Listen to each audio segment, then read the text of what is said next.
Hello, welcome to Guides the Unknown. I'm Kristen. I'm William. And we have another kind of shared topic episode today, sort of like in the vein of us talking about the Berkshires all episode last time. Our topics mesh today. There's overlap, so it should be fun. Yeah. We're going to be doing things from the wide world of Stephen King. Mm-hmm. We'll go from the real world to the fictional world. That's right. And back again. Oh. Oh, yeah. It's going to be crazy. I've been doing research for truly hours. I believe you. Will said something weird earlier. I remember what it was, and he was like, I'm sorry, my brain is fried. I can't talk. I can't wait to share what I have to say because I need to get it out of my head. All right, so let's get rolling then. Yeah. There are just a couple of things that I want to talk about before we enter the Kingiverse, Stevieverse, Uncleverse. We got some more. Sorry, the Uncleverse just really got me there. Uncaverse. Uncleverse. We got more awesome mail from a listener, and it is so appreciated. And I want to show you guys, not only so that I can say thank you to the people who sent them, but also because it's very much of interest to you guys who listen to and watch the show because you might want to get in on it. Yeah. So we have listeners named Troy and Callie who have an Etsy store called Woodcore, so you can look that up.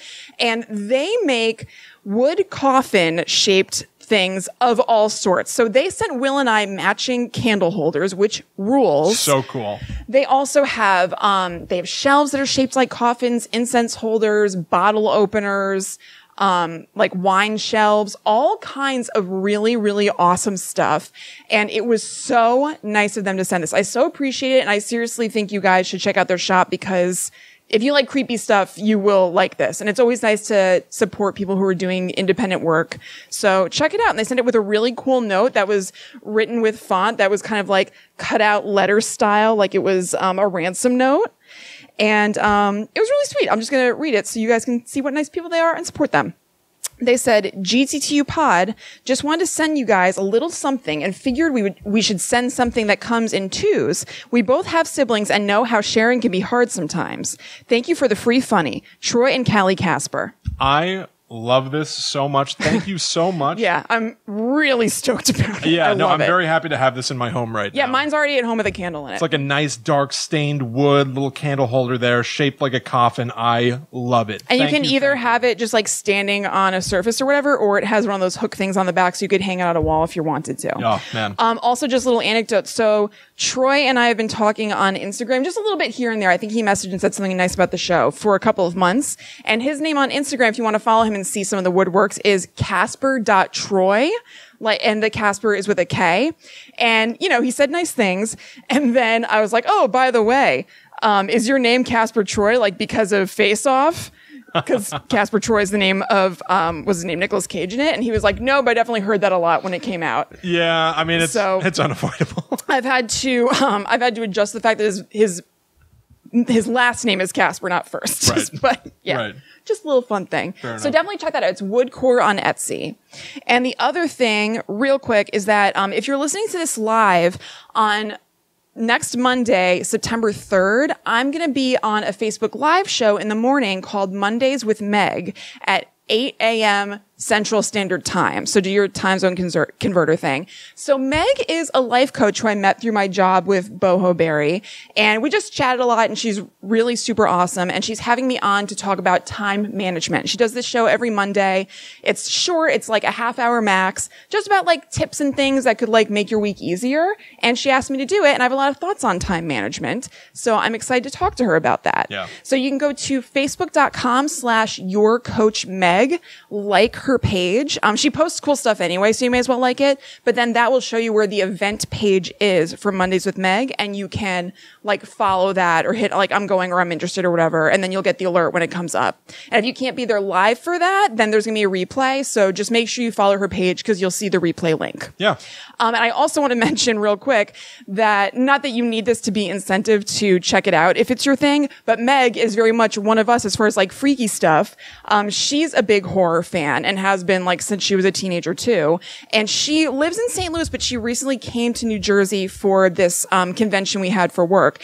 And she brought me 2 pictures, both signed from going to conventions when she was a teenager. One of Doug Bradley, who plays Pinhead in Hellraiser, and one of Clive Barker, who is a horror writer who also wrote Hellraiser. So it was really, really sweet of her. She just knew that I liked this kind of stuff, and she has always been into it too, and decided to just do a nice thing. So she's super cool. I really appreciated that. And yeah, that's crazy nice. Yeah. It's unbelievable that she brought stuff for you. I know. She initially had said, like, can I have your address because I want to send you something? And I was like, oh my God, thank you so much. And then since she was coming, she brought them with her. And awesome. It was so sweet. She's a really cool person. I think you would enjoy it. It's just going to be like general tips for daily life because everybody has time management issues. So yeah, exactly. If you want to hear me yap about that kind of stuff, check that out. Yeah. Tune in, check that out, and I'll probably see a lot of you in the comments section then. Mm-hmm. Don't heckle me. We're going to do it anyway. I won't have it. It's going to happen. All cool. right. There we go. So, William. I think it's time to get things underway. That's right. Let's move on to the main event. The main event, because Stephen King loves the state of Maine. So many of his stories take place there. He lives there.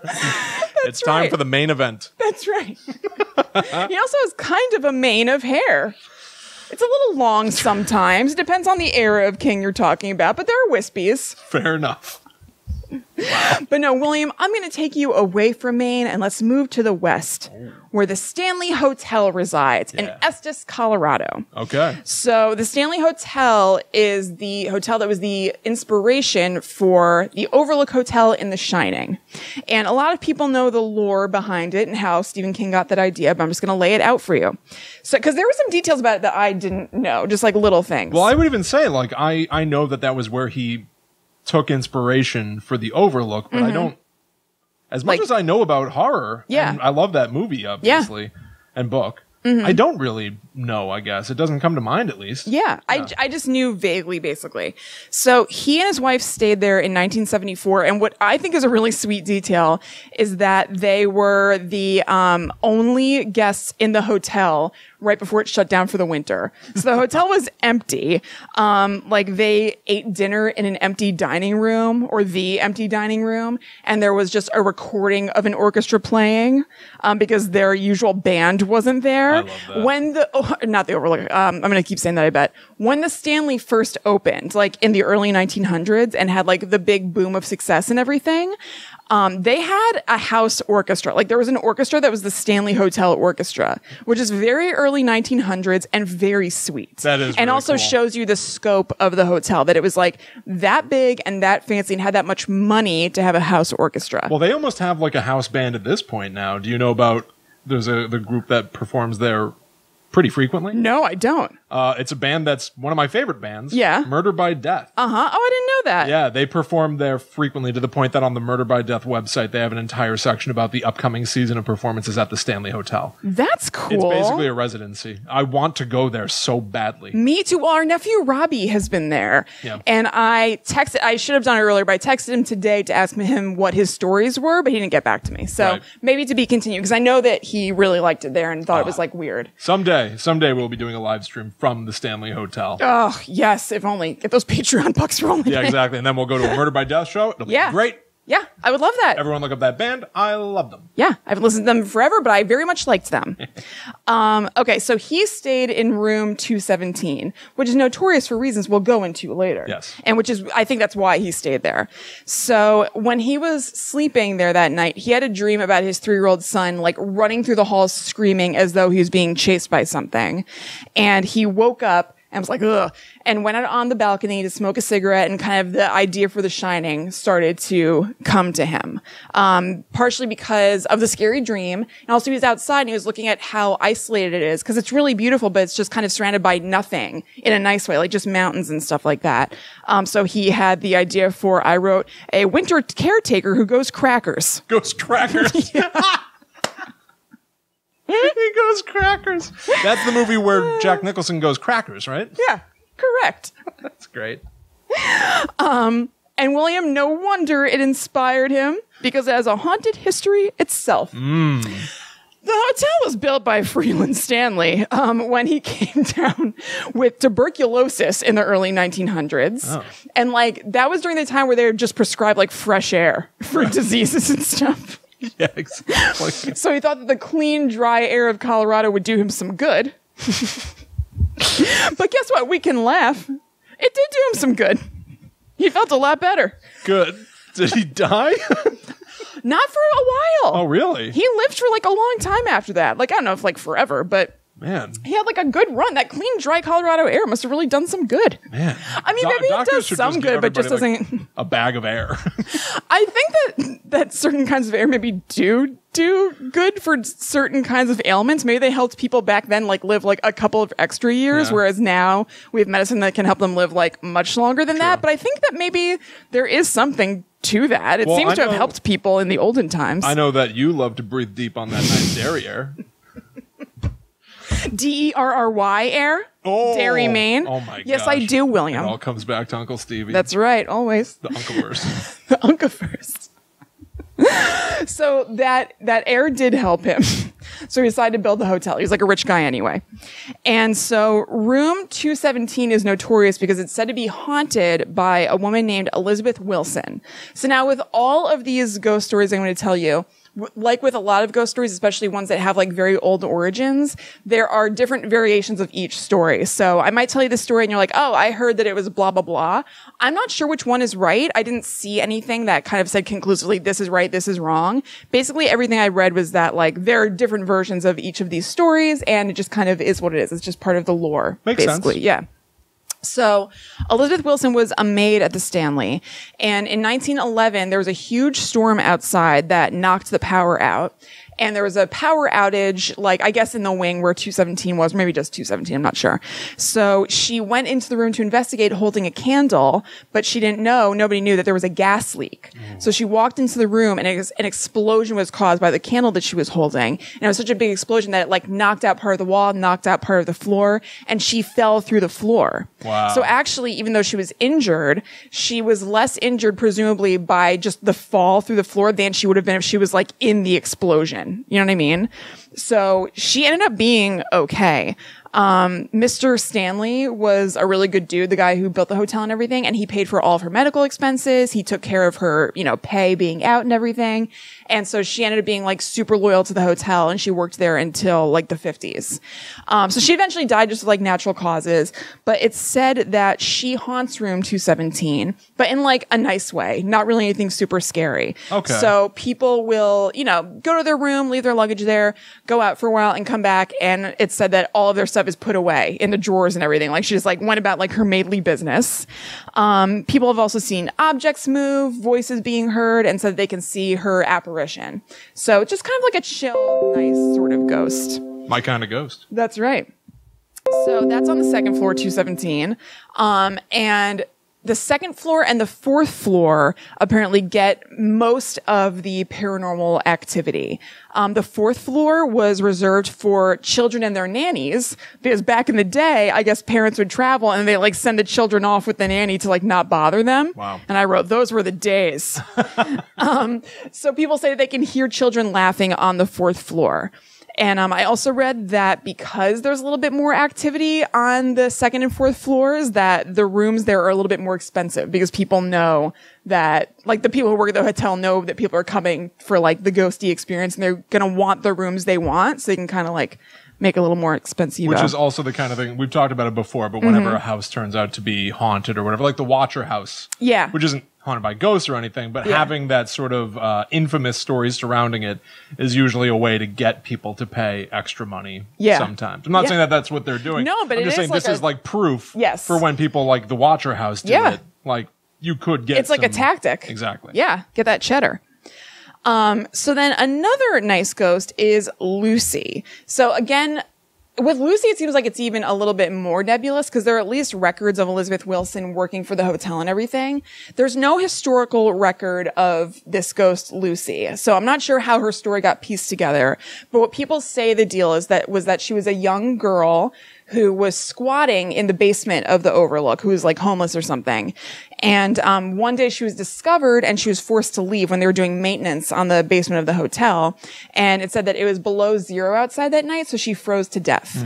So what I wonder, and it could just be like, I don't know that much about Colorado weather or whatever, but the hotel is closed during the winter because it just gets so super cold out there. I don't know if that still is the case, but at least was for a long time. So I was wondering if it's closed for the winter, like, why would there be? Oh, maybe I guess they were doing maintenance. Actually, now I think about it. Okay, that makes sense. Exactly. Yeah, same yeah. thing as... It's not like she was a resident. Okay. Right. I talked out loud and I figured it out. I do that a lot. Yeah, just because it's closed doesn't mean that it's abandoned. Right, exactly. So it said that she mainly wanders the basement because that's kind of where she hung out the most. And apparently she also hangs out in the concert hall and likes to blink lights on and off and things like that. And it said that she has a very like pleasant kind of energy. Like she's not a scary ghost whatsoever. Sometimes she's like humming, and will communicate using the lights. Like she's very into that and willing to kind of like play game that way. If you have a nice ghost, are you thrilled because you've got a nice one, or are you still scared because it's a ghost? Good question. Scared because it's a ghost initially, and then if they continue to be nice, I'm like, oh my God. Like I live with a ghost where I know that it's the case and I like believe it and they're really nice. Okay. Right. But what if it turns out that it's, you're trying to watch Real Housewives and Bertram keeps flicking the lights to try to get you to change the channel or something? Then Bertram and I are going to have a talk. If they're that nice, they're going to be open to compromise. Okay, fair enough. You got me. Right? Yep. Right? Because it's not truly nice if you're trying to turn off my Real Housewives. Okay, so there is another ghost who's kind of infamous there named Eddie. And I'm not going to go super far into Eddie because I'm going to pull a dirty trick on you guys a little bit. There's a podcast called Euphomet, which I've talked about in the Facebook group. I'm not sure that I've talked about on the show. I might have before. But they did an episode, maybe like 3 episodes ago or something, from the Stanley Hotel. And they go deep into talking about Eddie and talking to Eddie. Yeah. And I think you guys should listen to the episode because it is super duper good. I love that podcast. I am a little bit biased because I'm friends with one of the producers of it, but I don't care. It's seriously so good. So I think you should check that out. Yeah. But I felt like I should at least just mention Eddie because he's a big presence in the Overlook. Yeah, for sure. Everyone go check out Euphomet. Yeah. I recently spent a decent amount of time with the host, Jim Perry. Great guy. Go check it out. Have a damn good time. Yeah, he sounds like a good guy. That's an endorsement from you and Chelsea, who's one of my good friends. Yep. So seems like a mensch. We're friends online and stuff. Yep. It's a really good show. So just real quick, it's really well produced. It's almost like This American Life, but just about paranormal stuff. So they travel different places in the country and talk to different people who have either beliefs or experiences that are like somewhat unknown. It's sometimes really heartwarming. It's really interesting. It's never like mocking of the subjects or anything, or condescending. It's really super duper good. It comes out every 2 weeks. It's like a half-hour-ish show. Like I love it. I wish there was more of it. That's my point of saying 2 weeks and a half hour. I wish it was every week on like an hour. Yeah. It's like really one of my faves. Yeah. More on this someday. Worlds collide. I will say no more for the time being. Right. Well, you can kind of say that worlds collide anyway because Hunt to Killer like produces Euphomet. So people know you work for Hunt to Killer. That's true. So that's not that big a secret. Even still, more soon. Yes, there will be more soon. I can't wait. So, Eddie. So Eddie is an infamous presence, and at one time, he apparently had the nickname Stinky Man. William, a nickname I believe that you're familiar with. Oh, boy. It's been taunting me, hounding me my whole life. I tried to move twice as a young man to escape it, and still it found me. That's right. Like an odor follows you in a stinky trail, Stinky Man has followed you state to state. Stinky Man. Stinky Man. Your delivery on Stinky Man is beautiful. I just want to say, he also had the nickname Stinky Man. And then Stinky Man has followed you. That's Kristen, right. Both wonderful. You should be like an A-lister based on your delivery of Stinky Man. It was great. Thank you. If we have musical listeners out there, remix Stinky Man into a song. When use sample Kristen going, Stinky Man, Stinky Man, Stinky Man, Stinky Man. Make it like a cool like club remix. Oh man, if Stinky Man was played up in the club. Oh my God. Or it could be like a Smelly Cat sort of acoustic jam. Yeah, you're right. Yeah. Whatever you can do. We'll work it out. So he was known as Stinky Man because his presence would be followed or like made known with an unpleasant odor, not unlike William walking into a room. But then he later switched it up because maybe he didn't like being known as Stinky Man, and a pleasant odor started showing up along with Eddie. Wow. So it must have been, not unlike a real Stinky Man might realize he's stinky and take steps to get less stinky. Perhaps that's what Eddie did in the afterlife. It's good to know that you can do that. That's right, forever. Yeah. Seriously. So Eddie seems a little moody, apparently. He sometimes gives investigators a sort of like ill at ease feeling. What I read said that he may have had kind of like a hard life in life, so that could be why. And he is sometimes a little bit of a ladies' man in a creepy way, and has been known to run his hand up a lady's back. Don't like that. Stinky man. And like through their hair. I know, stinky man. I never thought about that. What if the smell attaches to you? Like if you hug somebody stinky and then it's on you a little bit. I guess that's not really what I was thinking. It's like ectoplasm. Well, yes, certainly. But still, I mean, I wonder if there's a transfer. Right. Who knows? But anyway, there's, just listen to Youth Med. It's sweet. Okay. So from a stinky man to a silly man, William, do you know the other famous movie that's connected to the Stanley Hotel? Silly man. That's the key reference here. Jim Carrey? Yep. Really? Yep. Old Rubberface himself? That's right. They filmed Dumb and Dumber at the Stanley Hotel. Oh, come on. Yeah. So it wasn't based on the Stanley Hotel. They literally used that as a filming spot. That's awesome. Yes. So Jim Carrey, when they were shooting, requested to stay in room 217 because of all the infamy and everything. And I haven't found anything direct like all these things. There's not an interview where he talks about it. It just seems to be in lots and lots of articles about this. So it could be true, could be not.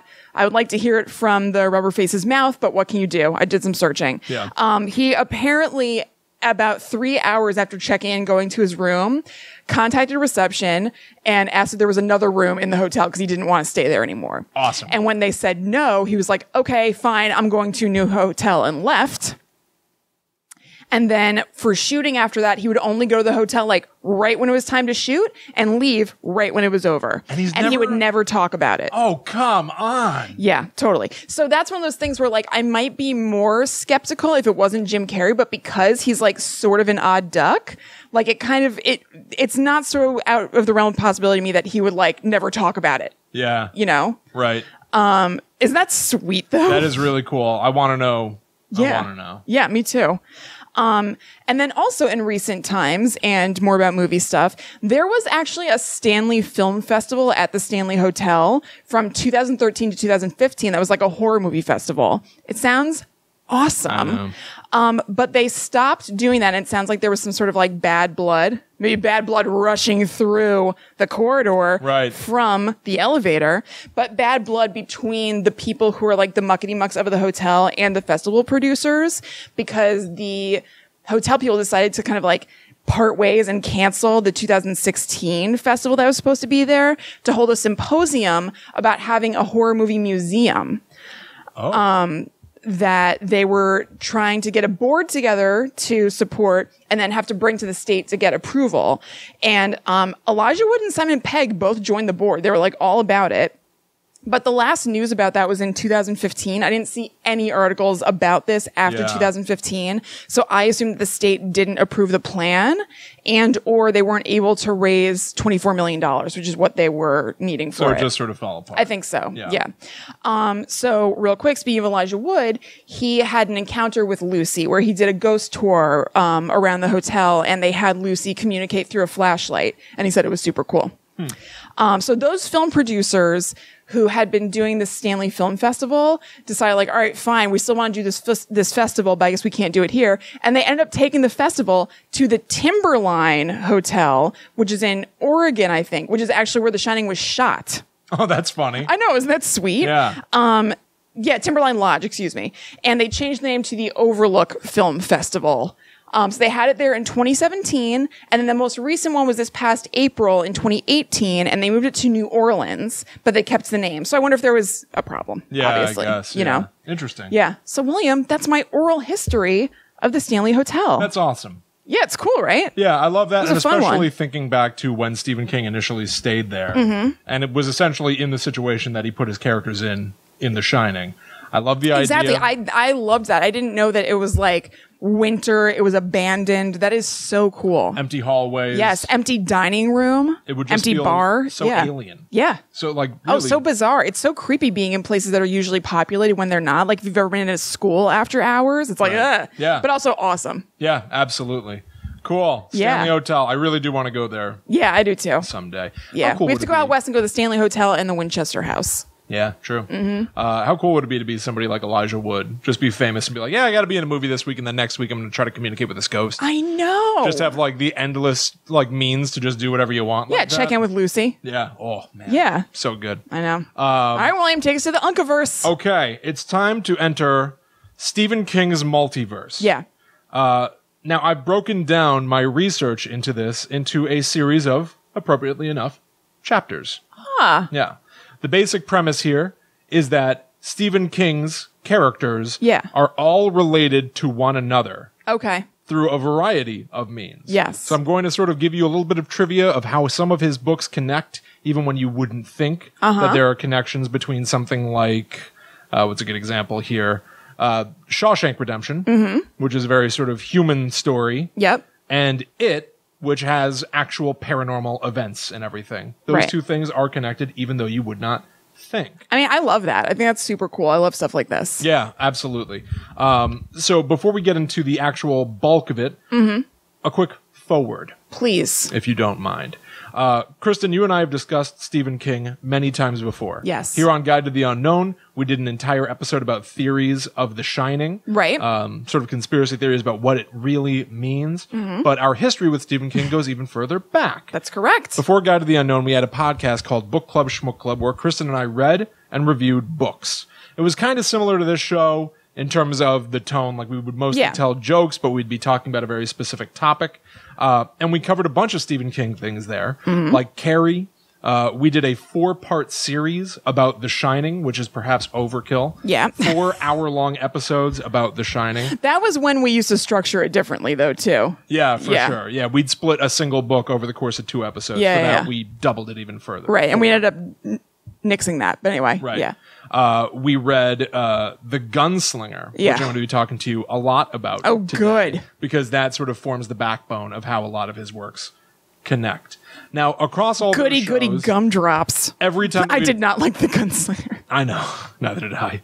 But every time we've talked about Stephen King, we tend to say something that I usually end up regretting. Me too. We get mean sometimes. And I like him. It's weird. It's tricky. Yeah, it's very weird. My relationship with him is complicated. So I'm going to try to avoid doing that. I am too. I came here thinking that to myself. In talking about his multiverse, and I want to apologize for saying some of the things I've said about Stevie in the past. I do too. I have been unkind. Fact of the matter is, sometimes our tastes just don't align. Correct. But even if you're not a fan of Stephen King's, it's hard not to respect and be really impressed by his tremendous body of work. He's one of the most prolific artists of all time. The sheer number of books that he has written, he never stops. He's always working. I really enjoy that. Yeah. And there is a lot of intricacy with which he's built his stories that I admire and wish that I could do. Yeah. I mean, and even beyond like respecting the work and respecting the storytelling or whatever, there are a bunch of stories that I do love that are sweet as hell. I love The Shining. Yes. I love Carrie. Misery. I love Misery. Yeah, we read that as well. Yep. I'm not sure what else, but I love some of his books, but there are just some that I really hate. And that's the thing. Yeah. For me, it's always one of two extremes. Sometimes in my regular life, I tend to vacillate wildly between extremes of things. I either love something or I hate it. Yeah. But that seems to be especially true with Stephen King's work. If I like something of his, it's probably one of my favorite things of all time. If I don't like something of his, that's true for me too, actually. It's probably something that I absolutely cannot stand. That is true for me as well. I'm a little bit less black and white in general, but when it comes to Stephen King, right. Yeah, it's very rarely in the gray. Now, having said that, in talking about this, because I'm going to be talking about a lot of his work, obviously, I can't touch on everything. Right. It would be impossible. He's written far too much for me to explain about every connection that exists. Yeah. But I will be spoiling some things. Yeah. So to give you a taste, I will be spoiling The Shining, Dr. Sleep, Castle Rock, It, and the Gunslinger series. Okay, cool. Disclaimer, there may be even more. So this is like really, within that. Yeah. Proceed at your own caution. But here we go. Okay. Chapter 1. Oh my God. Castle Rock. I love Castle Rock. It's I just like to series interject. on Hulu.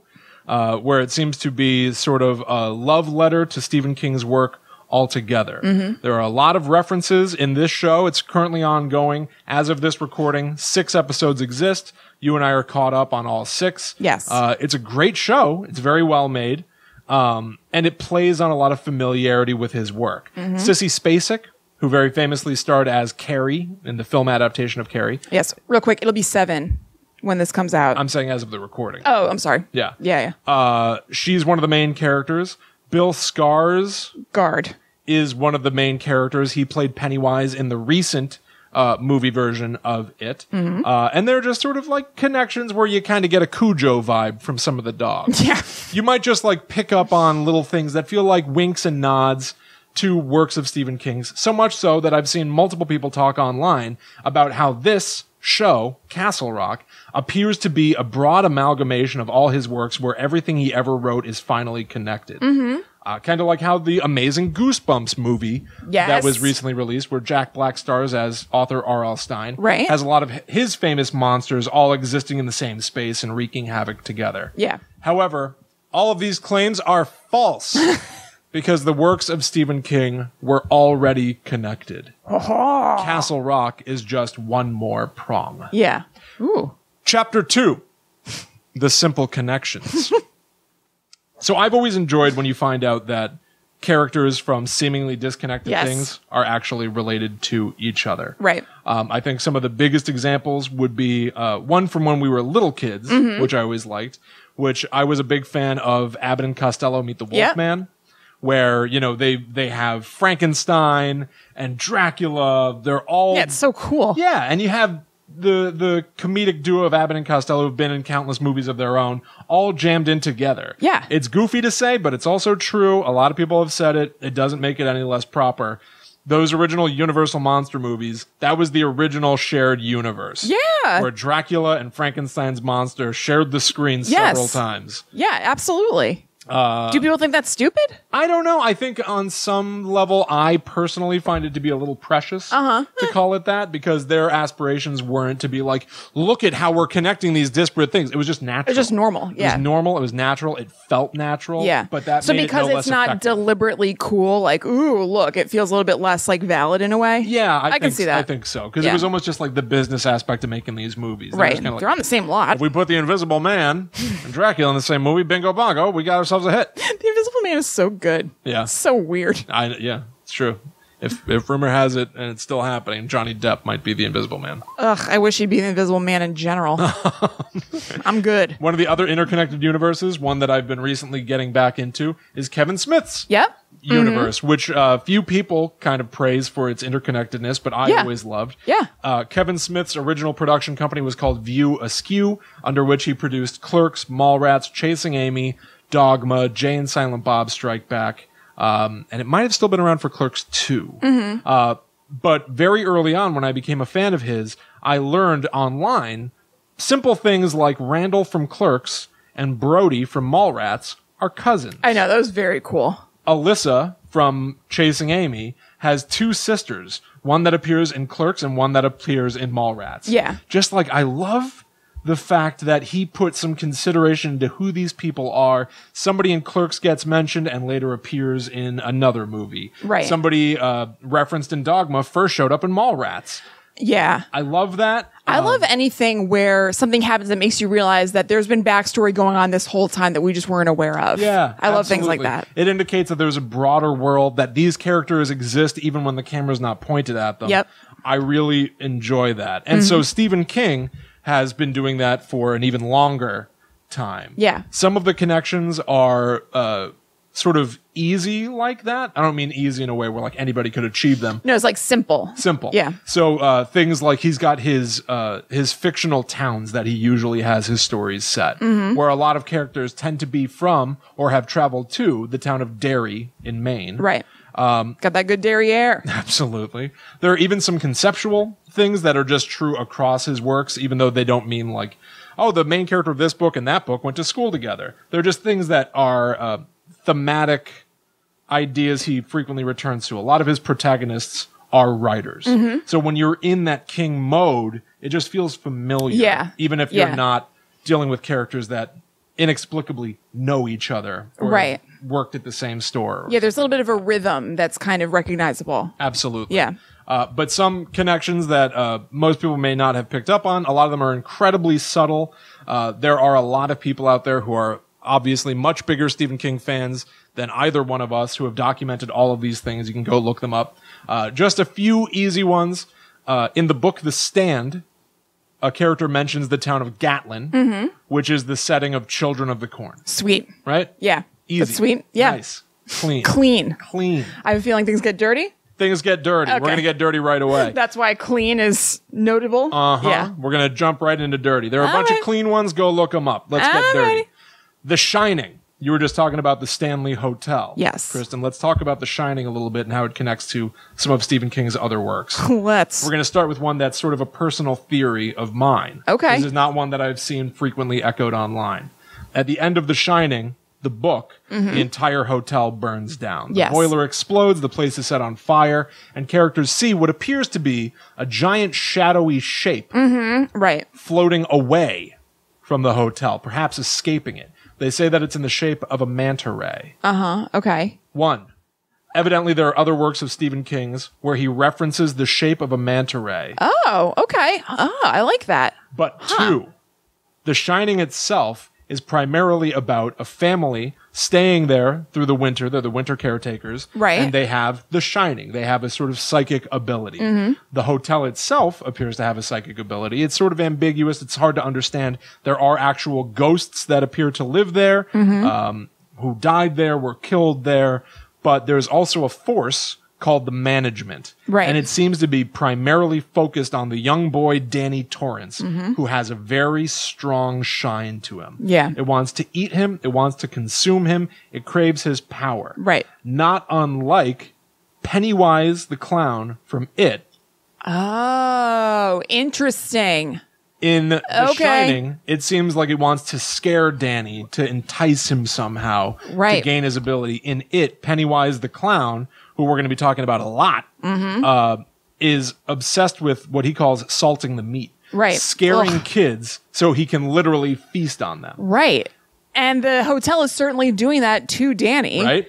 William, I like this theory. Yeah. It's not directly one-to-one because it seems like Pennywise literally eats you. Right. But I'm not sure what the hotel is trying to do to Danny exactly because it does not succeed. Right. And does the manta rated thing doesn't seem to correspond to Pennywise at all. Let me fix that for you. Okay. Pennywise what is the hair? dancing clown is but one form that true. he takes. True. They also see, in the novel It, another form of Pennywise, right, where he appears to be a gigantic, pregnant female spider. Right. But even that is just the closest that the human mind can approximate to a real form for him. A lot of Stephen King's monsters are ambiguous and shapeless. They can shapeshift into different forms, become different people with different names and personalities. Doing a lot of hand moves. A lot of handwork for the video. That's true. Okay, go ahead. I want to give the people a good show. Yeah. But also, a lot of his creatures seem to be based on animals themselves. So Pennywise becomes a spider. Right. The hotel becomes a manta ray. Yeah. Huh. Interesting. Just kind of I like this. Right? So you didn't see other people saying that? I didn't see any other people really supporting I think that's a very good theory. I would not claim I'm the only person to have said that. Right. I just didn't see it in my research for this, and I did a fair amount of research. I think there's something to that. It's firmly in the fan theory category. There are some things that I will tell you about that started as fan theories and were later confirmed by Stephen King. That would be firmly like a fan theory of mine, though. I like it. I think it's a good theory. Yeah. Now, as we're transitioning from The Shining to It, I want to also point out that Dick Halloran, from The Shining, who gives us the term shining, it's what his grandmother used to call it when they would communicate telepathically, he appears in It as well. Yes. He's mentioned as an army cook who had a premonition at a nightclub that there was going to be an attack by basically the KKK. He warned a bunch of people, and a lot of them got out in time. One of those people being the father of Mike Hanlon, one of the main characters of It. Right. So Dick Halloran is in It. Yes. Yeah. I like that connection too. Within It, branching out to other stories, they talk a lot about people going to Shawshank Prison. Yep. There is a reference to It in the book Tommyknockers, where the main character, Tommy Jacklin, that's a good name.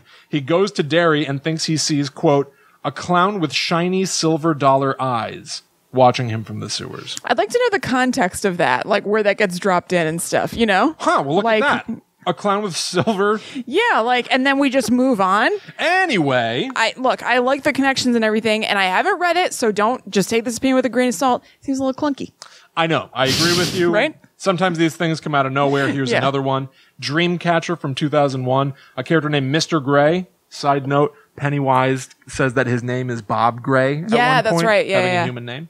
A character named Mr. Gray in Dreamcatcher sees a plaque that's meant to commemorate the victims of a water pipe explosion in Derry, Maine.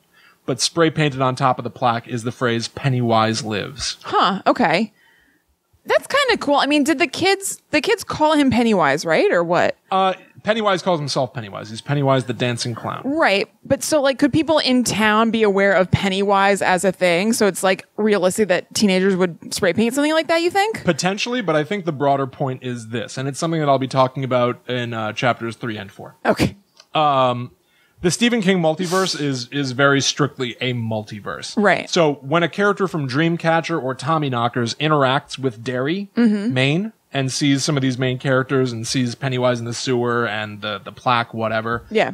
That doesn't mean that those things are canon to the story of it. Yes. They may, in fact, be alternate realities where Pennywise succeeded. Yeah. Maybe it's before the kids even Maybe fought. Pennywise does live. Exactly. Yeah. But it doesn't mean that it's necessarily true Right. for the novel It. Right. They are Easter eggs in the strictest sense. Yeah. And they may be true somewhere in the multiverse, but because it's a multiverse, not everything that happens in a straight line or happens on this plane of existence. That makes sense to me. It's a little mushy like I like that. That's fine. Yeah. And then in a fairly recent novel that Stephen King wrote, a very time travel heavy novel called 11/22/63, which I've heard is great, but I have not read. Same. It's just so big. It's like humongously long. Well, a lot of his books are. Yeah. But that seems like a real doorstopper. Yeah. Doorstop. Doorstoppers. Yeah.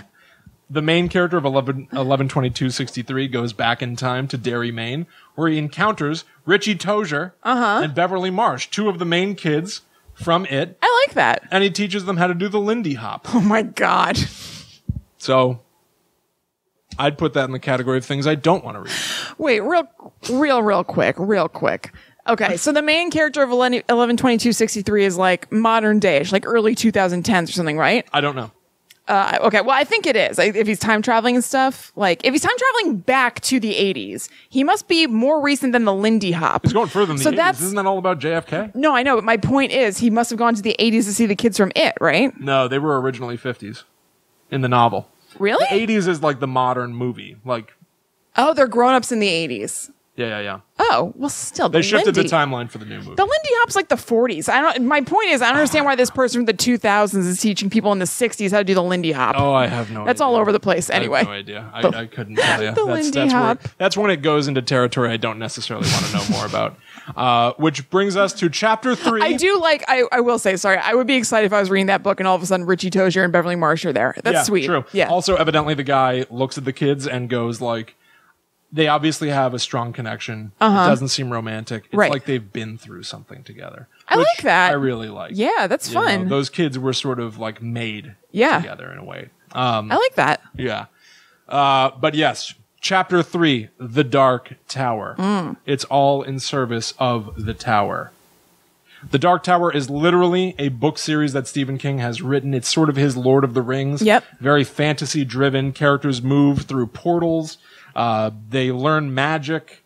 It's about a group of people trying to stop something catastrophically horrible from happening. Yeah. It really makes me think of Lord of the Rings every time I read about it. But the Dark Tower is essentially how all of these stories are connected. Okay.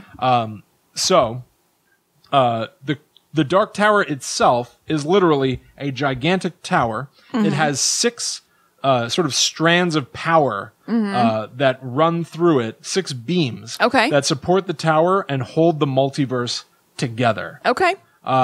Here is basically the idea of what has happened in Stephen King's world. Yeah. He has gone on to say, the more that he has written books, he's written so much that he's discovered that they are all connected to one another. And this is essentially how they are connected. Okay. There used to be something called the prim. Okay. Think of it as literally nothing. The absence of existence. Okay.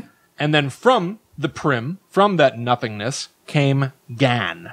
Gan. Okay. Gan is God. Okay. He's not said to be exactly God the way that people But he's a godlike figure. Okay. And he essentially is the person that has created the Dark Tower. He created the world. Think of it as like the let there be light kind of thing. Sure. However, there are other creatures that come from this place of non-existence, also called Toadash. Okay. Kristen. William kept talking about Toadash to me before we started recording, and I was like, what are you talking about? He's like, oh, we'll be revealed or something. One of these things is Maturin the turtle. Okay. Remember I said to you that I know about this a little bit. The powerful beings that he has are usually animals? Yes. Maturin the turtle is a gigantic, I think it's part of a metaphor from other like realms of spirituality that actually have existed for centuries, whatever. There's this whole idea of a turtle with the world on its back, on its shell. I think that's where Maturin the turtle kind of comes from. Right. But due to some indigestion, Maturin essentially coughed up what we would call our universe. Okay. So we are living on a world that had originally just been a bit of indigestion inside of a turtle. Okay. That is like, existential, unworldly, an old god, basically. Okay. I actually don't hate that, even though the indigestion thing is goofy. If the point is that he was holding the world on his back, and that's the way things are supposed to be, and that we actually are just kind of like this other thing from him, but it's like something that you want to dispel. It's not anything that you would really want, but that's our existence. Well, we're almost a byproduct. That's actually sweet. Right? Yeah. There's this whole other thing that's going on out there. Right. Forget out in the stars. Right. It goes so much further than that. Yeah, and we're just some crap. Exactly. Yeah. We are just debris. I like that. Yeah. But it does make it weird then that we have turtles. I do just want to say. Well, maybe there's like some particle of him that came. And that turned out to be exactly a turtle? Yes, William. Okay. Fair enough. So anyway, Gan, who is sometimes described as Gan appeared in metaphysical form as a giant edifice known as the Dark Tower. Does that mean he is the Dark Tower? I don't know. But the Dark Tower is, once again, held up by 6 beams, protected by 12 guardians. Maturin the Turtle is one of those guardians. Okay. There are others. In the world of the Dark Tower, the stories, by the time the story that he writes comes along and we're following the main characters of that story, most of the beams have already fallen. Okay. Maturin the turtle appears to be one of the last in existence. I actually like things like that. It's a little bit less daunting. I can't think of another example, but when like there are, well, obviously 6 things that when they go, everything is bad. 3 of them have already gone. Yes. We must save the last 3. So we don't have to go through all 6. Right, yeah. I kind of like that. Saves a little time. It also gives a ticking clock. Yes, it adds stakes. Yes, absolutely. Even if one still survives, we're fine. Right, totally. Protect but we have one. to save that one. Exactly. Yeah. Some of the other protectors were the hare, bear, horse, snake, eagle, elephant, rat, wolf, turtle, fish, bat, and lion. Sweet. Seems like they could work together well. It's a good mix of small and big. True. Yeah. Good call. However, there's also some lengthy, absurd story where the gunslinger, it's almost like an Old West kind of thing. Yeah. Mashed with that idea of magic from Lord of the Rings where there would be elves and stuff. Right. So part of the backstory is that the world where the tower literally exists is not our world. It's another universe where the tower literally exists. That world had its own civilization at one point in the long past. Perhaps it was a lot like ours. Yeah. Perhaps they had skyscrapers. Maybe they even spoke English. And at a certain point, the world, which is held together by magic, people started to get, their hubris was their downfall, let's say. They started to look at all this magic and go, our technology is superior to this old magic keeping our world together. So they sought to replace the magic with their own technology. Right. So this story turns out to then start being about cyborg bears and stuff. Right. No thanks. I know. I will dismiss. Give me the magic. I will not say any more about that. That's really. fine. I think that's why the gunslinger himself, he's a guy that's lived in like the multiverse where everybody still has a gun. Right. Like it explains where technology Yeah. is still in the story somehow. Yeah. He drives a car and stuff or Yeah. something. Anyway, the real players of this story are Gan and his opposite, the Crimson King. Okay. The Crimson King is the ultimate foe. His dream is essentially to topple the Dark Tower and bring about discordia which would be the destruction of everything. It'd be returning to that sort of nothingness. Yeah. Right? Like most good, like really extreme villains. Yes. Yeah. He wants to tear it all down. Destroy 100% of everything. Right. Even if it means that he will no longer exist. Right. That is his goal. Sometimes he's described as Gan's crazy side, so I don't know if they're two sides of the same coin. Okay. Or if they're separate beings. But it seems like all of this is sort of amorphous anyway. Yeah. So it all might be true. Yeah. Somehow, paradoxically. In some worlds, he is literally Satan, seen in red with pointy horns and stuff. Cool. But he was eventually destroyed. Okay. Because an artist named Patrick Danville. Okay. That's a very good Stephen King name, by the way. Danville? Yeah. Yeah, he appears in other works as well, of course. Yeah. But he uses some of the main character's blood to draw a picture of the Crimson King, and then he erases it. Oh. Patrick Danville's ability is to affect reality through art. Oh. Which is cool. That's cool. Right? Yeah. A lot of this is a little Wizard of Oz-ish. Okay. Where it's like about companions traveling together, and Yeah. each of them have their own specific sort of ability. Right. You know? Like all the animals. Yes. Yeah. And so his is about art. Yeah. And I will have more to say about him in a moment. That is basically the breakdown of what is The Dark holding Tower. the multiverse together. Okay. It is the Dark Tower itself. Okay. It has a presence in all these other versions of realities. So in our world, what would be called reality, the Dark Tower has a presence. Yeah.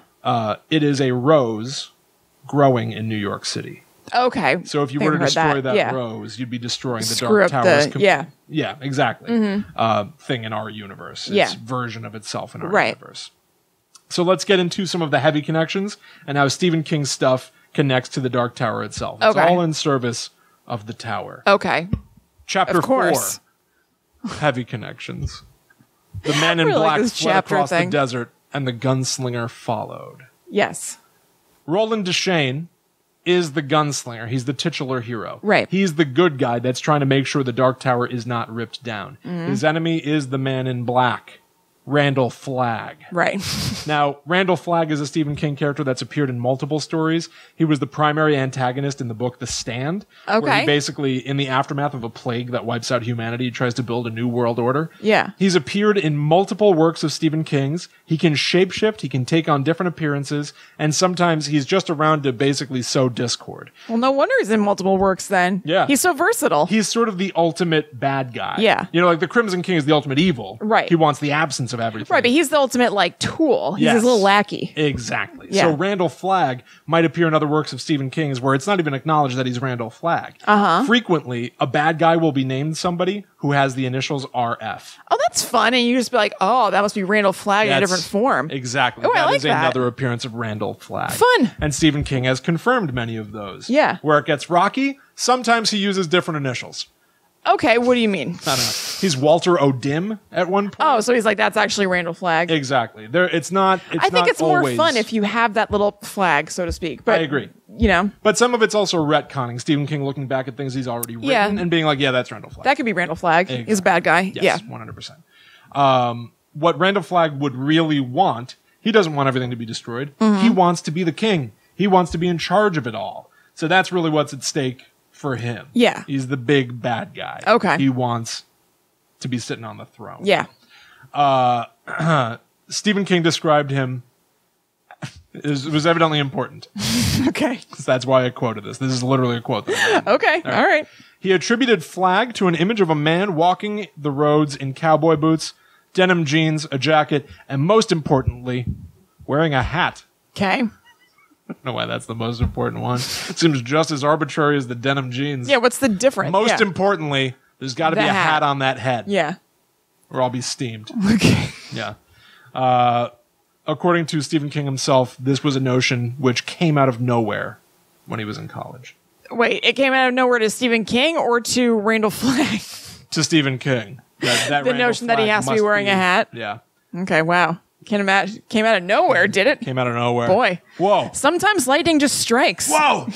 He's wearing jeans, cowboy boots, and is that a hat? Yeah. A hat? What's happening to me?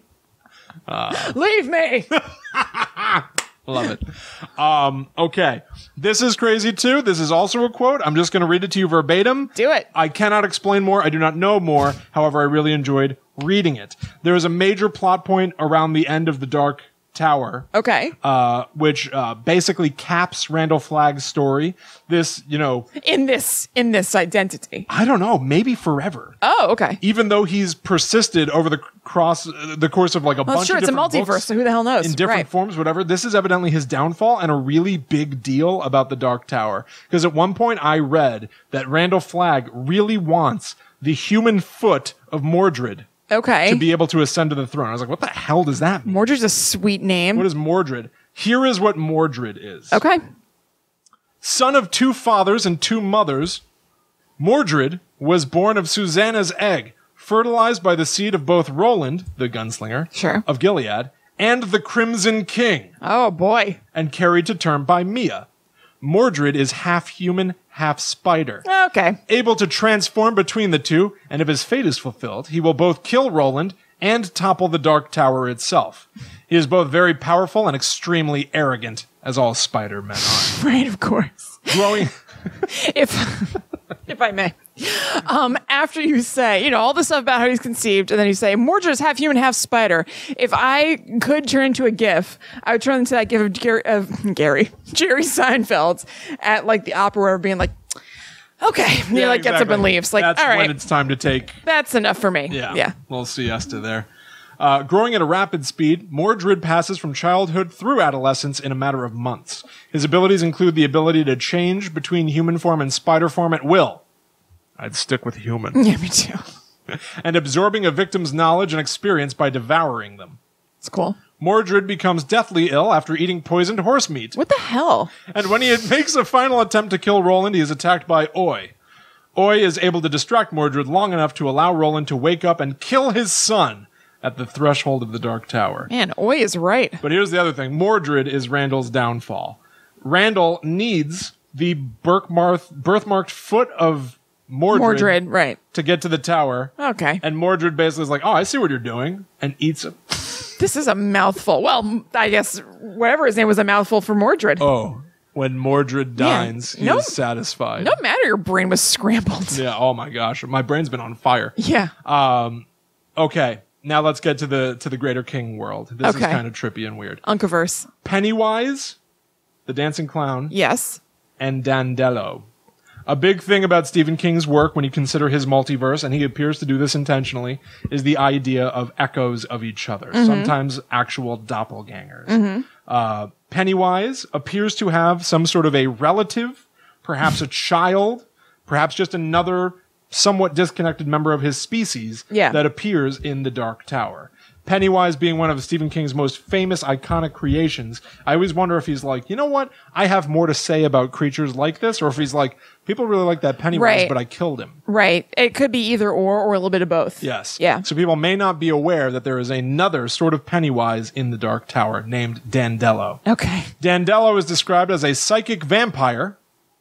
I don't know if that's really how I describe Pennywise, but I guess it fits. I guess I wouldn't think of that, but I guess it does. When you say psychic vampire in the context of Stephen King, I think of Dr. Sleep. Yes, you're right. You're absolutely right. Mm-hmm. More on that in a second. I know. Dandello goes by the name Joe Collins, similar to how Pennywise goes by Bob Gray. Right. He lives in a cottage on Odd Lane in the White Lands of Empathica. Okay. He has a horse named Lippy.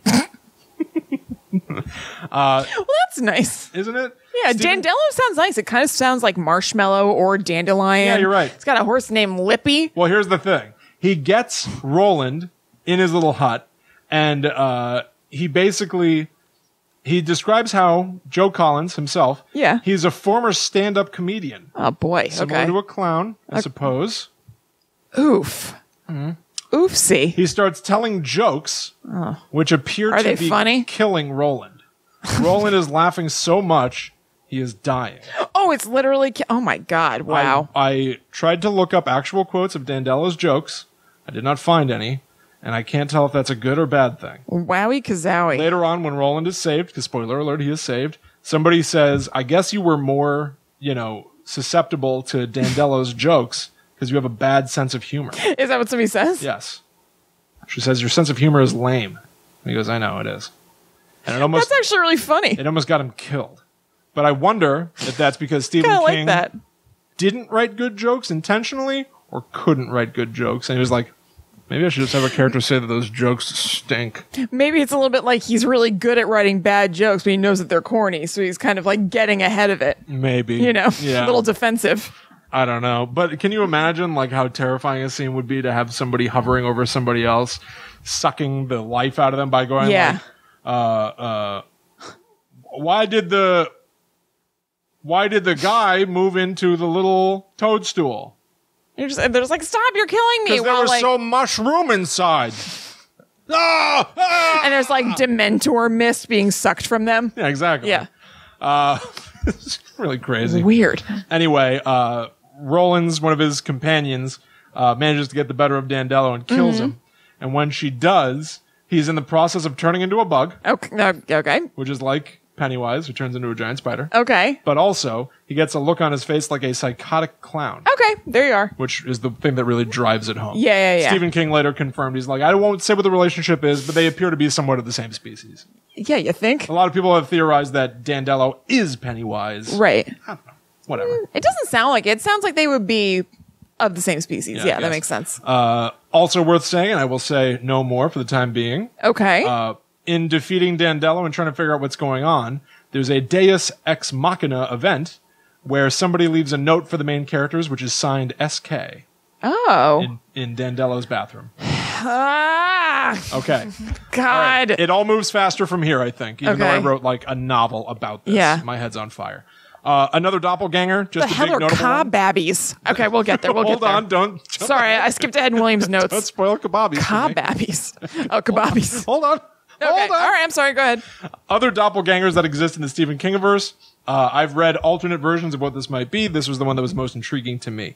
One of the main characters of the Gunslinger series, the Dark Tower series, is a kid named Jake Chambers, who is known for saying there are other worlds than these, which in that means literal sense about the multiverse, traveling to different dimensions and everything. Yeah. Another character that says that phrase, adult Dan Torrance. Oh, okay. In his context, it's talking about the afterlife because he knows about the Shining and seeing the forms of the long dead communicating with people on the afterlife. However, that might suggest that Dan Torrance and Jake Chambers are twinnies or doppelgangers. Okay, that's cool. Yes.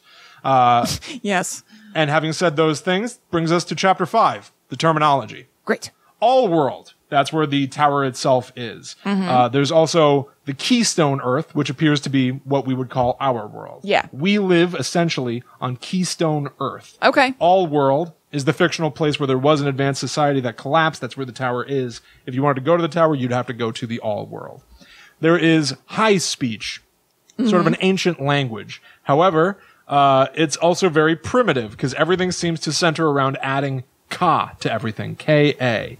Ka is basically the Force, like Star Wars. It's sort of like this thing that binds us all. It's almost destiny or fate. Yeah. And I guess that amounts to saying things like, you and I have formed a Ka-tet. Okay. Instead of like a quartet. Right. Where there would be four of you. It's a Ka-tet. People that share a same fate. That's so corny. I agree. There's also Kababbies, which are young Ka-tet members. All right. It seems to literally be, to me, Ka plus babies. Yes, with an extra B in there, right? Babbies. Yeah. Which is basically younglings from Star Wars. Yeah. Which I don't like. And once I read that, I got really excited because I thought I was going to be seeing stuff like, no, drink your Ka milk. Like yeah, just Ka's just in front of things where it's not even needed to be. Yeah. It's not even replacing any sort of like root word. Yes. This Kamika is so delicious. Kamika? What's that? Milk. Oh. Eat your Ka witch. You know? Well, no, it'd be like Ka sandwich. We're talking about not even like replacing. Yeah, can I get a barbecue chicken Ka sandwich? Was this in the Gunslinger, like the book we read, where they said Ka before things? I think so. I think so too. I kind of remember it. Because I remember being like, what is this? Can I have a Ka chicken parmigiana? Thank you. Throw all that away now. Okay. We're getting toward the end. Chapter 6. Everything is connected. At a certain point, Stephen King realized that all his works were connected, right? It was revealed to him. It was revealed to him that it was all connected. Right. So much so that he realized, well, wait a minute, I'm the creators of these worlds. I must be connected to the tower as well. Right. Stephen King, very sadly, somewhat famously, was hit by a car in 1999. He was hit by a man named Brian Smith, who had it sounds like a terrible track record of driving in his past. He may have been an alcoholic. He admitted to having been on 6 different kinds of drugs when he was driving, and he hit Stephen King. Stephen King's leg was almost amputated. It was horrible. Yeah. After that, he tried to write. He was writing his book, Stephen King on Writing, and he could not sit to write for more than 40 minutes. He was in such indescribable pain. It sounds truly horrible. Yeah. I'm not making light of this. I don't want to. The man's Brian Smith ended up taking his own life the next year. I didn't know that. He couldn't stand to see another winter. It just sounds like oh my God. A horrible, torturous period of time. It sounds like absolute misery. Yeah. And it was with that in mind that I say that Stephen King, having written about Keystone Earth, which is essentially our reality, folded himself into the story of the Dark Tower. Right. Stephen King is the facilitator of Gan, remember? God. Yes. To be telling the story of the gunslinger. The character Roland Deschain. Kind of Gan himself, in a way. He's the god of this world. Yeah. His main character, Roland Deschain, becomes aware that there's a man named Stephen King who's writing his story. And without Stephen King writing the story, Roland would have no idea how to get to the Dark Tower, how to proceed on his quest. So at one point, in the book Song of Susanna, Roland goes to visit Stephen King to convince him to write more of the story. Stephen King is afraid to write more. So Roland hypnotizes him, convincing him to continue the story, and as part of that hypnotism, saying to Stephen King, "You will forget you ever met me." Yeah. From that point on, if Stephen King was writing, even if he was not writing the next book of the Dark Tower series, he was writing about that world. Right. So it's from that point that this is all solidified. Everything is connected. It all flows through Stephen King. Yeah. It's and I say this not in like the mean it's a bold move. It is. And I'm not saying that like as a detraction. Like even though I don't know, it sounds crazy. I haven't read that book. I've just heard about this. It's an insane thing to do. By the time you turn the page and see Stephen King as a character, you're in or you're out. Right. Like, I wonder how the people who were already, like, really into the Dark Tower felt about this. I'm sure, obviously, like with everything, people feel different ways about things.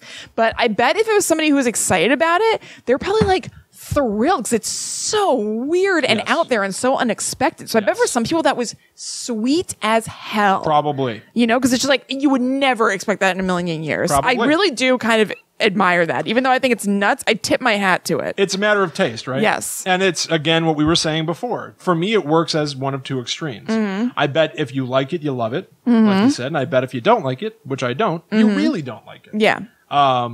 So yeah, it's kind of tricky. That one for me would be very hard to exist in a middle ground either way. I can respect it and not like it. For sure. But I definitely don't like it. Yeah. Yeah. For sure. But if you do like it, that must have been hugely cool. Yes. Like, explode your world. Yes. Which is really sweet. So because the story all flows through Stephen King, that makes him a giant target for the Crimson King. Right. So within the story, this is bonkers. Within the story, this is bonkers. The Crimson King was responsible for Brian Smith driving on the road that day and being about to hit Stephen King. Oh my God, I forgot that. Oh man. I believe, I may be wrong, in my research, this is where my research started to really chip away at my own sanity. Right. Because I was reading a Wikipedia about Brian Smith. Yeah. And I looked at the URL and it was from like the Dark Tower wiki and I was like... So is this Brian Smith in real life or Brian Smith in the context of the Dark Tower world? And I still don't know. I don't know if they name Brian Smith in the story. Yeah. But that would be a man who took his life a year after. Oh, I hope they don't. I know. It's hard. Like even without the context of him having taken his life a year after, like... It's hard. That doesn't seem right. I mean, he made is terrible, but like there are parts of it that don't seem healthy. Yeah. I mean, far be it from me to pass any real judgment here. But within the story, they find out that Stephen King is going to be hit by this car. So Jake Chambers, who I mentioned before, who may be a doppelganger of Dan Torrance. Right. There are other worlds than these. Jake Chambers pushes Stephen King out of the way at the last second and is killed. Oh, man. Wow, this is dark, like real life dark. Heavy. You know? Yeah. Wow. I don't really know what to make of it. Like mindset while you're writing, dark. Yes. Yeah. This is where I think it starts to become therapy. Yeah. It'd have to, absolutely. I think for a lot of creators, for a lot of artists, what you do is therapeutic. Doing this show is therapy. Yeah. There are times where we're doing Guide to the Unknown or any podcast and we take a break and I feel like I'm going insane. I feel better doing this show than if I don't do it. I require it. I feel like this may be a decent indication that Stephen King might feel the same way. Yeah, it seems. I don't want to say that it's a definite, but this definitely feels like somebody that's trying to work out their own personal feelings, trying to dissect what happened to them through their art form. Absolutely. And I think something that would support that is just how prolific he is. He like cranked out like a bajillion books. Yeah. So the same way you or I really like to record and we start to feel a little antsy if we don't get to do it, I'm sure that he probably feels or felt the same way about writing. Yeah, probably. Just based on his output. Yes. So I don't want to pass a judgment on him doing this at all. Yeah. Like I said, I really respect a lot of what he's accomplished and what he's attempting to do. Yeah. But as somebody who's consuming the entertainment rather than producing it in this case, your own taste is... Yeah, totally. It's whatever you make of it. Right. So. But here's where I'm really sort of driving with this chapter. Everything is connected. He started to make everything connected, not only just his own works. Yeah. There is a Dark Tower novel where they go to the Emerald City and they get a pair of ruby shoes. Oof. There is a story... Not for me. There is a story where his main characters are fighting a bunch of people who use what are called sneeches, spherical golden explosives that can fly. They look at the serial number on one of them, and it ends in HPJKR. Harry Potter... J.K. Rowling. For the love of God. He's folding it all. That's weird. He's folding it all. I had no idea that was a thing. Now, sneeches, obviously, these explosives that fly, are not snitches. Snitches from Harry Potter don't explode. They're things to play in a game with. So this is still some sort of a bastardization of an idea that appeared elsewhere. But it does still smack of taking everything that exists. And converting it to your world. Well, there's also the star-bellied sneeches from Dr. Seuss. So I wonder if that plays in here. I wonder if these sneeches have a star on that golden sphere anywhere. Oh, no. Yeah. There's no star upon thar. Nice. Thank you. Welcome. I also want to point out in terms of the multiverse and the way that Stephen King seems to think about it, these are two really sort of weird points. They felt important to me to mention in here. They don't necessarily play nice with what I'm driving at overall. But regardless, they would still be part of his multiverse. Yeah. Stephen King wrote a novel that was a Kindle exclusive, an Amazon Kindle exclusive, that is called You Are. So the letter is You Are. I don't know if it's You Are or Your or I don't know. However, it is about somebody who, it's about like a professor who wants to finally get one of those fangled new ebook readers. So he orders an Amazon Kindle and he receives a pink Amazon Kindle. That's not even one of the original colors at the time of that publication. And through using a search function on the Kindle, he's finding news about alternate realities. Yeah. Where Pete Best is still the drummer of the Beatles. Stuff like that. So there's a multiverse within this novel, You Are, which is about a pink Kindle. That actually sounds like that could be a good short story. I agree. I don't think I'd want to read a whole novel of that, but it's kind of an interesting idea. I think it's somewhat cheapened by it literally being a Kindle.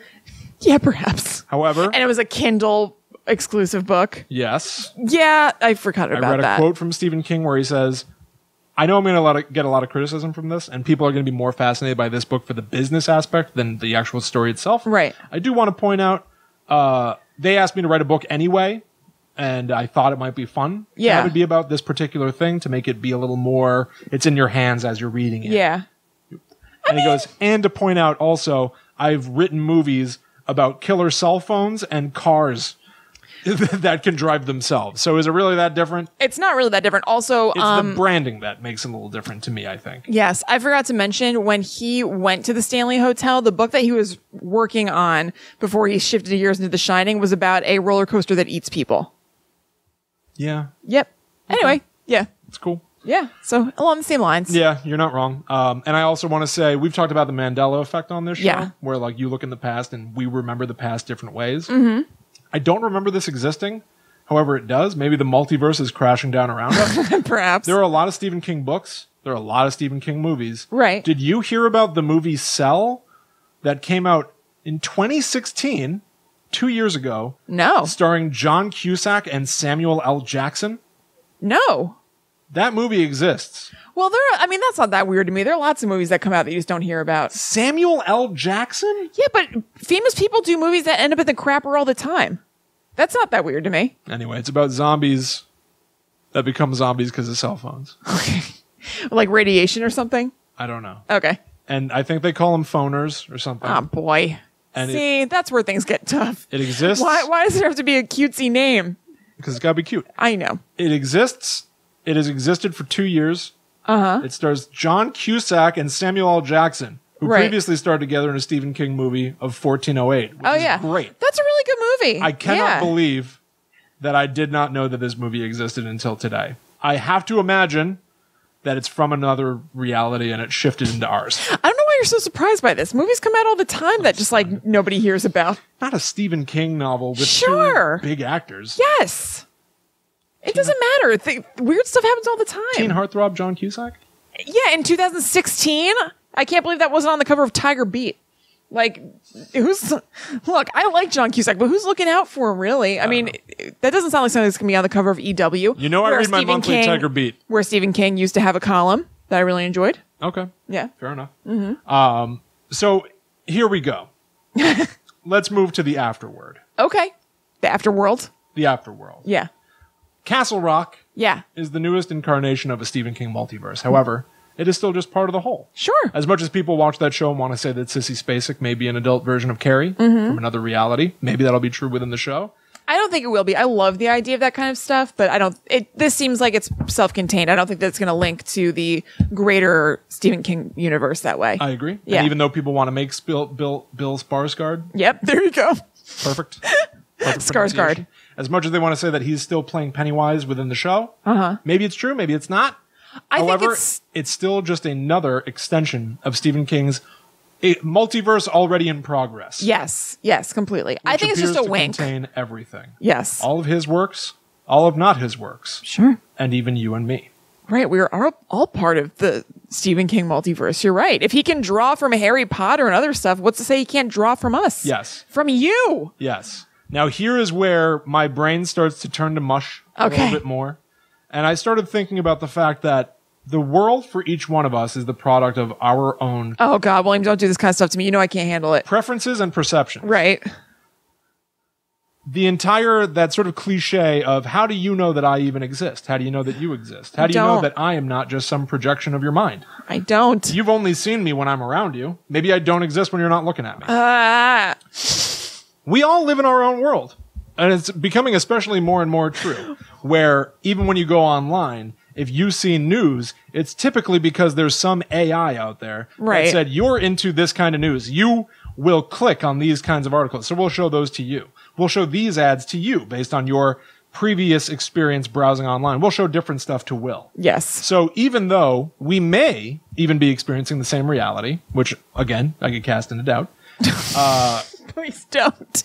We're experiencing... It melts my brain, this stuff. Even if there's an objective truth, we are all experiencing our own completely subjective interpretation of it. Yes. You and I are living out the same timeline, but seeing, hearing, and feeling different things about all of it. Yeah. Does that not make them entirely distinct from one another? Right. So Stephen King has his own universe where everything is in service of the Dark Tower. He has constructed it that way.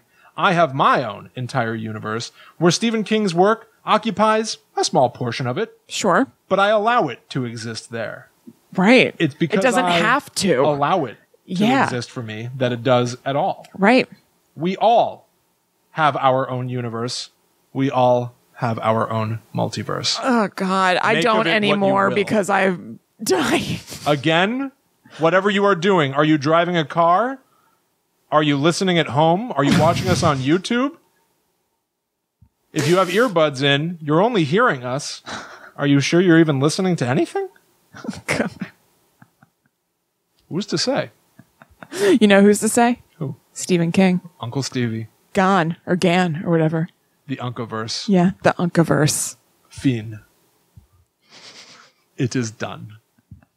I'm tired. Boy, oh boy, oh. I'm tired. I worked a long time on that. And you did a great job. Truly don't know how I feel. I will also say once again. You did a great job. This was very good and very exhaustive. Thank you. I said at the beginning, I'll say it again at the end. There's no way for me to fold in every little connection that exists in all his work. It would be truly impossible. It would be an entire podcast unto itself. Yeah. What I will say is if you're into this kind of thing and if you want to know more about it, there are other people that are way more into Stephen King who do go completely insanely in depth. StephenKing.com itself has a solidly comprehensive list of how all of his novels reference the Dark Tower. That's sweet. Where it will literally just be like, misery is mentioned in the Dark Tower. You know, like that's it'll cool. just tell you how and why these things are interconnected. Right. And I found a flowchart that I thought was really cool that was made by @Tessie Girl, TESSIE Girl, where she made an incredibly complicated, it's like a poster, flowchart where it draws lines to connect from characters that appear in multiple works. Cool. Towns that appear in multiple works, how and why they're all connected. That's awesome. It is overwhelming and it is very cool and it looks like it took a long time to do. Everybody check that out. Good for her. My time is done. Well, you know what? Our time is done here for Guide to the Unknown. Yes. So thank you guys so much for joining us. If you want to be in touch with us online, you can follow us everywhere on social media @GTTUpod. So on Facebook, Instagram, and Twitter. You can also join our Facebook group. If you search for Guide to the Unknown podcast, request to join and we'll approve it. And also, you can choose to donate to us on Patreon, which would be super duper awesome. And it's facilitating us doing some cool things actually in the future. We have something planned next month that we're going to do, that we're able to do because of your Patreon money, and we'll be able to share it with all of you. So we'd really, really appreciate that. Absolutely. Thank you all so much. Yeah. For hanging out with us, regardless of your level of involvement. Yeah. I consider you all part of our quartet. That's what, oh, yeah. Yes. Yes. As do I, Ka babies. Yes. Ka you can babbies. also follow Kristen and myself individually online, assuming there are two of us instead of just one, assuming that there's even one of us rather than some extension of your own personal psyche. Enough of that. I am @ChillinKristen on Instagram. I am @HauntedSponge. Or am I? Oh, God. All right. I am. I am. So we'll see you all next week for a new episode of Guide to the Unknown. Please tell your friends this was hard. Yeah. So until please give us reviews on iTunes or wherever you listen to podcasts. I forgot to mention that. We'd really, really appreciate it. I'm sorry. I missed a bunch. I know I did. I may have misexplained stuff too. I'm a font of misinformation as much as information. It's okay, William. And I kind of don't want to hear more. We're not the friggin' Smithsonian. I'm just saying. We're just sharing information that we think is cool. Oh, I'm just saying. I feel more fried than I did when I was done with my research. My eyes are burning. All right, we're going to take off. William, let me take care of you. We got to get out of here. I'm going to put William on my back, and we are going to travel. Kristen? William? Where are we? The netherworld. We got to go deeper. Ah!